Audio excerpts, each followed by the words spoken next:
Unisa has responded to students' concerns about just one semester for 2021. The institution plans the single semester and one exam period at the end of the year. But students, some of them in their final year, objected to this decision. Barry Bateman has been covering the story and joins us now. Barry, what were among the students' concerns and how has the university addressed them? Yeah, good afternoon, Anli. Well, one of the main ones was your final year students, the students who had anticipated to conclude their qualifications in the first semester of the year, which ordinarily would end at June. They were, left with the idea that they would only be obtaining their qualifications in December. So having to, lose a whole year in order to obtain the qualifications. Well, Unisa telling me today, and they've issued a statement this week, that final year students or students who are about to complete their qualifications need not worry. They will be identified and there will be a special process that will be enabled to ensure that they can obtain their qualifications like they ordinarily would in a two-semester situation, which is June this year. The other concern was for students who rely on NSFAS funding.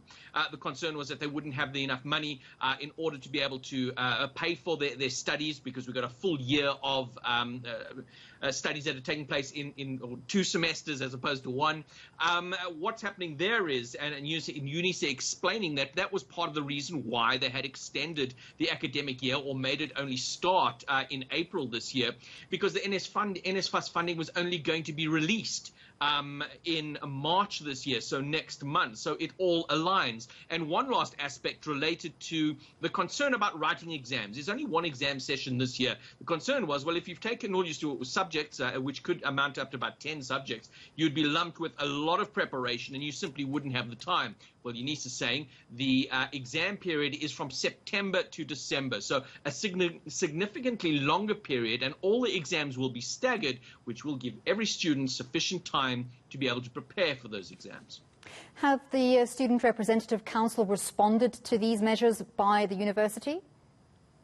Not yet. I've spoken to the SRC 2 weeks ago where they told me all about their concerns that they had. But the SRC president is also a member of the EFF Student Command, and I've been in contact with him, and he's been locked in meetings with lawyers. It is the EFF Student Command that is going to court on Monday. They've launched an application to challenge the decision not only of the university but going even higher up of the Higher Education Department, Blaine Zemande, for making the decision which ultimately informed the decision of Unisa to extend or change the academic year. So no response from them at this stage, but by that indication it does appear that they're unhappy with what announcements have been made, and it is going to be challenged. It certainly does look like there are legal challenges in the offing. Thank you very much, eNCA reporter Barry Bateman.